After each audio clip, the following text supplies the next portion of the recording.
Keltirish formulalari. Yaxshilab diqqat bilan qarab turing endi. Qiyin emas, juda ham oson. Biz boshda o'sha trigonometriyani o'tganimizda men sizlarga sanoqli bo'lgan 0, pi taqsim 6, ya'ni necha gradus? 30 gradus, pi taqsim 4, 45 gradus, pi taqsim 3, 60 gradus, pi taqsim 2, 90 gradusdagi nimalarini yozib berdim sizlarga, qiymatlarini aytdim xolos. Misol uchun sinus 30 desam, shat 1 taqsim 2 deb aytdilar. Sinus 90 deydigan bo'lsam 1 deb aytdilar. Kosinus 60 desam 1 taqsim 2 deb qiymatlarni o'zlaring qo'rqmasdan dangal-dangal aytdilar. Lekin shunaqa holatlar kelib qoldiki, ishlayotganimizda sinus 135 degan qiymat keldi. U jadvalda yo'q edi, to'g'rimi? Biz nima qildik? Qiynalib sinus 90 plus 45 qilib, ana o sinusni qo'shish formulasiga qo'yib hisoblab topayotgandik, to'g'rimi? Ishimiz birmuncha qiyin bo'layotdi. Endi mana bu mavzu keltirish formulalari umuman osonlashtirib tashlaydi.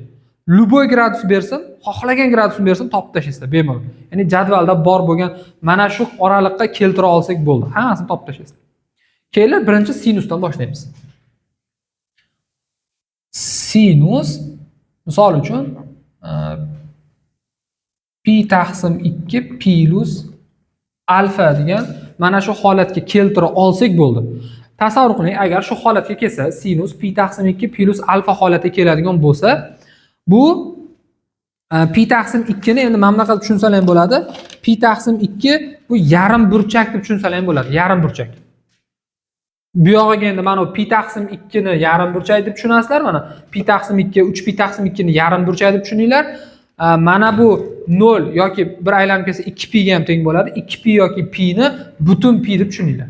Mana bu yarim pi, mana bu butun pi. Endi agar sinus pi taqsim 2 plus alfa bo'ladigan bo'lsa, agar yarim pi bo'ladigan bo'lsa, yarim pilarda sinus kosinusga almashib ketadi. Endi bitta narsaga qaraymiz. Pi taqsim 2 plus alfa qaysi chorakka tushadi? Pi taqsim 2 ga qo'shyapman alfani. Ikkinchi chorakka tushyaptimi? Ikkinchi chorakda sinus ishorasi qanaqa? Musbat edi. To'g'rimi? Sinus birinchi bilan ikkinchi chorakda musbat edi. Sinus musbat bo'lyapti. Shuning uchun shu musbatligicha qoladi. Sinus pi taqsim 2 bo'lgani uchun, yarim pi bo'lgani uchun bu kosinusga o'tyapti. Kosinus alfa bo'lib qolyapti. Bunga misol keltiraman. Bu bitta formula bo'ldi bizga. Bu bitta formula. Misol uchun sinus 135 gradus necha degan sizlarga savol berdi. Buni qayerdan topasizlar? Sinus 135 ni. Bu jadvalda yo'q-ku. Shuni pi taqsim 2 necha gradus degani? 90 deganimi? To'g'rimi? Endi shuni sinus mana shu pi taqsim 135 da 90 plus 45 deb olsam bo'ladimi? To'g'rimi? 90 mana pi taqsim 2 ga teng bo'ladimi? Mana alfa 45 o'rniga kelyaptimi? 45 o'rniga alfa o'rniga 45 kelyapti, barobar. Demak, mana bu 90, ya'ni yarim pi bo'lgani uchun sinus kosinusga almashadi. Kosinus 45 bo'lib qoladi. Bu ildiz ostida 2 taqsim 2 ga teng bo'ladi. Demak, sinus 135 ildiz ostida 2 taqsim 2 ga teng ekan. O'zi shundan ketyapti. Faqat yoyib chiqqanimiz yo'qda, keltirish formulasi shuning uchun osongina kerak bo'lyapti. Yo'q, endi berishiga qarabda har xil bo'ladi. Masalan, 150 beradimiz 60 bo'ladi. Mana shunga keltirish kerak. Misol uchun yana bitta holatda qilsak bo'ladi. Mana misol uchun endi pi taqsim 2 ga alfa qo'shdim, shu javob holatda keldi. Endi mana bu holat bo'lishi ham mumkin. Sinus pi minus alfa holati bo'ladigan bo'lsa, endi pi taqsim 2 yarim pi bo'lmadi, butun pi bo'ldi. Butun pi bo'ladigan bo'lsa, bu sinus butun pilarda o'zgarmaydi, faqatgina yarim pilarda sinus kosinusga o'tadi. Bu o'z holatda qarang, pi dan alfani aylayapman, ya'ni pi mana yerda turibdi. Undan alfani ayrsam yana ikkinchi chorakga qaytib qoladi. Ikkinchi chorakda sinus ishorasi qanaqa? Musbatmi? Demak, musbatda holatda sinus alfani o'ziga teng bo'ladi. Misol uchun, bu yana bitta formula bo'ldi sizlarga. Hozir boshda sal tushunarsiz bo'lgan bo'lishi mumkin. Yana hozir 2-3 ta sinus kosinus taqlab olsam o'zi tushunib ketasizlar. Misol uchun sinus aytayaptiki 150 gradus deyapti. Sinus 150 gradus necha bo'ladi deyapti. Hozir buni mana jadvalimizda buni qiymati yo'qda 150 edi. Endi shuni mana bunaqa yozsam bo'ladi. Sinus pi degani 180 degani. 180 minus 30 yozadigan bo'lsam, ikkinchi oraga tushayotganini bilyapman. Bu sinus 30 ga teng bo'ladi va buni qiymati 1/2 ga teng bo'ladi. Tushunarli bo'ldimi? Ya u ixtiyoringizda, u o'zi ixtiyoringizda u. Qaysi biri yaqinroq bo'lsa, moslab olib ketaverasiz. O'zi misol yechaversangiz o'zi qaraysiz, bu bunaqsa bo'ladi, miyangizga bittada quyilib qoladi. Keyingisi sinus pi plus alfa. Sinus pi plus alfa bo'lsa-chi. Unda qanday bo'ladi desa, yana butun pi turibdi. Butun pi da sinus o'zgarmaydi, o'zi bo'ladi. Endi qaraymiz. Pi plus alfa bo'lyapti. Bu qaysi chorakka tushib qolyapti? Pi ga alfa qo'shyapti, 3-chorakka tushyapti. Demak, bu nima bo'ladi? 3-chorakka tushsa manfiy bo'ladi. Javobi minus sinus alfa bo'lib qoladi. O'sha oldiga minusni qo'yib qo'yish kerak. Misol uchun sinus 210 gradusda qiymatini top deyapti. Sinus 210 da qiymatini top deyapti. Buni jadvalimizda yo'q, hozir topa olmaymiz-da. Realni olib qarasa, agar mana shuni o'zini yodlab qolgan bo'lsak, topa olmaymiz. Endi buni hisoblamoqchi bo'lsam, sinus 210 ni 180 plus 30 deyman. 3-chorakka tushayotganini bilyapman, demak manfiy bo'ladi. 180 butun pi da o'zgarmaydi. Minus sinus 30 bo'lib qoladi. Bu nimaga teng? Minus 1/2 ga teng. Endi tushunarli bo'lyapti? Ammo qaysi nimaga chorakka tushib qolayotganiga qarab qo'ysa bo'ldi. Shunga qarasalar ham bo'ldi. Qolgani mana shundan chiqib ketmaydi chiqadi. Keyingisi sinus 3pi taqsim 2 minus alfa. 3pi taqsim 2 minus alfa. Unda qanday bo'ladi desa, bu endi 270 ga tushyapti. Yana qarayman. Ya'ni 270 dan orqaga qaytyapti. Yana 3-chorakda qolib ketyapti. Endi bu yarim pi bo'lgani uchun, ya'ni 3pi taqsim 2 yarim pi larda bo'lgani uchun bu minus kosinus alfa ga tushib qoladi. Ya'ni yarim pi bo'lgani uchun kosinusga o'tdi. Mana bu 3-chorak bo'lgani uchun oldiga minus chiqdi. Endi bitta savol tug'iladi, ustoz. Mana shu minusda o'tayotgandagi bu kosinusni ishorasiga qaraymizmi chorakda yoki avvalgi berilgan nimadami desa, avvalgisiga qaraysizlar. Avvalgisiga qaraladi. Tushunarligi? Hozir keyingi choraga o'tganimizda o'z tushunib olasiz nimaligini. Bu yana bitta formula. Hop, misol uchun aytayaptiki sinus hop 315 gradusda berdi deylik. Sinus 315 ni qiymatini top deyapti. 315. Bu nima bo'ladi? Buni bilmayman. Tushunimda yozsam bo'ladi. Sinus 270 plus 45 deb yozsam bo'ladi. Qarayman, 270 bu 3pi taqsim 2 ga teng. Yarim pi kosinusga o'tadi. Mana bu 315 bu 3-chorakda sinusi manfiy. Shuning uchun minus kosinus 45 deyman. 45 gradusda kosinus izosida 2 taqsim 2 ga teng. Mana shu javob. Tushunarli bo'ldimi? Keyingisi.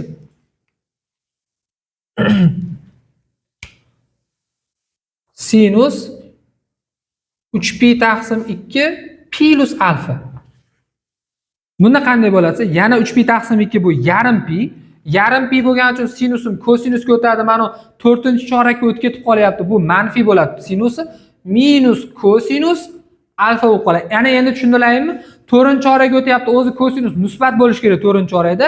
Men aytgan musbat olmadimda, minus qo'yib qo'ydim. Sabab mana hosil bo'lganida ishorasiga qaramaysizlar chorakka o'tganda. Bu birinchidagiz qaysinda bo'lishiga qaraysizlar. Boya shuni aytdim. Hop, demak, misol bu yana bitta qoida bo'lib qoldi. Qoida bo'ldi bu. Endi misol keltiradigan bo'lsam, misol uchun sinus bitta xato ketibmiz-ku hozir. Mana yerda 3pi taqsim 2 minus alfa yozib turib 315 yozib ketibmiz-ku. Shuni plus qilib qo'yay. Mayli. To'g'rilanib qoladi. Buni plus qilsam, mana uni minus qilay. Shunda bu ham bir xil bo'ladi, to'g'rilanib qoladi. Bunda endi mana bunaqa yozsak bo'ladi. Misol uchun 240 yozsam bo'ladi. Shunda nima bo'ladi bu? Sinus 270 minus 30 gradus bo'ladi. Bu nimaga teng bo'ladi? Minus kosinus 30 ga. 30 da kosinus nimaga teng? 30 da kosinus ildiz osti 3 taqsim 2 ga teng. Demak, javob minus ildiz osti 3 taqsim 2 degan javob chiqadi. Keyingisi. Sinus 2pi minus alfa. O'zi buni yozishim ham shart emas endi, bilaverasizlar. 2pi butun pi bo'ladi. Bu 2pi dan, ya'ni mana bu joydan alfani ayrsam, bu orqaga qaytadi, 4-choraga tushib qoladi. 4-choragimizda nima bo'ladi? Bu o'zgarmaydi, manfiy bo'ladi. Ya'ni butun pi bo'lgani uchun sinusligicha qolib ketdi. Sinus alfani o'ziga teng bo'ldi.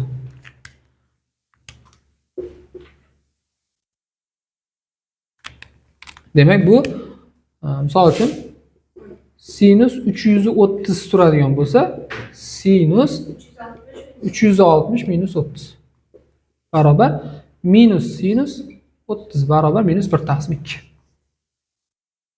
Tushunarli bo'ldimi? Oxirgisi qoldi. Misol uchun sinus 2pi plus alfa. Bu sinus alfani o'ziga teng bo'laveradi. Birinchi oraga yana qaytib o'tdi. 2pi dan keyin sinus necha bo'lsa, o'shanda bu misol uchun 390 beradigan bo'lsa, bu sinus 30 deb beraveradi. Ya'ni 360 plus 30 qilsalaring bo'ldi, joy-joyiga ketadi. Buni endi misol qilib keltirmayman. Menimcha tushunarli bo'ldi. Qolganiga misol keltirmayman-da, formulani o'zini yozib ketaveraman, tushungan bo'lsalaring. Ketdi, keyingisi. Hop, shu yerdan qilib bo'laman-da, qolgani kosinus. Kosinus pi taqsim 2 plus alfa. Ikkinchi choraga o'tyapti. Pi taqsim 2 ga qo'shilyapti, 90 ga qo'shilyapti. Ikkinchi choraga o'tyapti. Ikkinchi chorada kosinus manfiy minus qo'yiladi. Yarim burchak bo'lgani uchun kosinus sinusga o'tadi. Sinus alfani qiymati teng bo'ladi. Mana shunga tushundilarmi yo'qmi? Bitta misol keltiring. Negina? Aytinglar. Yo qaytaring yo tushuntiring. Bitta misol keltiring. Bu formula bo'ldi.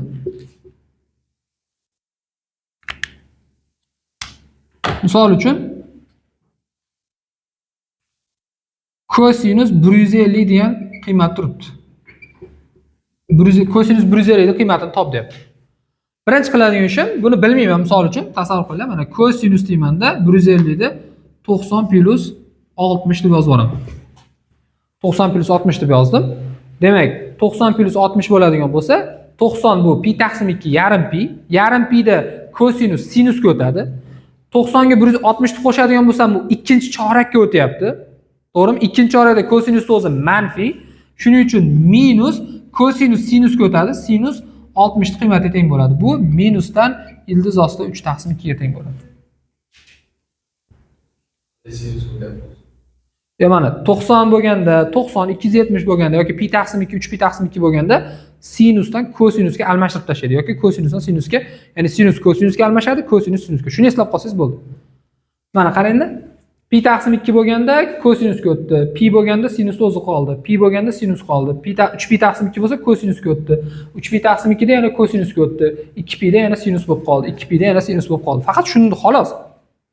90 bilan 270 da almashadi, bo'ldi. Qolgan 180 da 360 da o'zi o'z holatiga qolib ketaveradi. Tushunarli bo'ldimi? Kosinus qaysi qoldi? Pi minus alfa qoldi. Demak, bu yana pi 180 pi dan alfani ayryapman, ikkinchi choraga o'tyapti. Ikkinchi chorada kosinus manfiy. Mana bu pi butun pi bo'lgani uchun o'zi o'zgarishsiz qoladi. Minus kosinus alfa bo'lib qoladi. Kosinus pi plus alfa. Yana butun pi da kosinus o'zgarmaydi.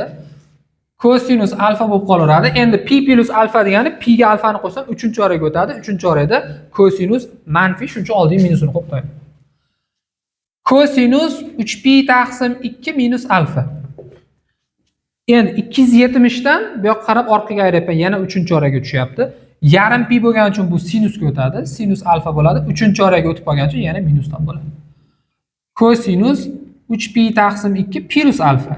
Ana endi bu 4-choraga o'tyapti. 3 pi taqsim 2 ya'ni 270 ga alfani qo'shyapti va u mana bu yerdan alfani qo'shganda 4-choraga o'tib ketyapti. 4-choragimizda kosinusni o'zi musbat.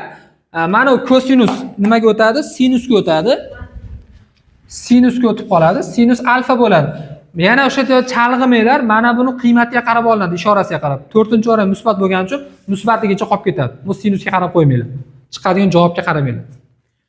Keyingisi, bu menimcha bo'ldi. Oxirgisi qoldi. Kosinus 2pi plus alfa qoldi. O'zi buni yozmasam bo'ladi. Bu yana kosinus alfani o'ziga teng bo'ladi. Keyingisi tangens pi taqsim 2 plus alfa. Tangens bo'lsa nimaga o'tadi? Bu tangens katangensga o'tib qoladi. Ya'ni pi taqsim 2 ga alfani qo'shyapman. Ya'ni 90 ga alfani qo'shsam katangens ikkinchi chorakda tangens o'zi ikkinchi chorakda manfi, shuning uchun minus bo'ladi.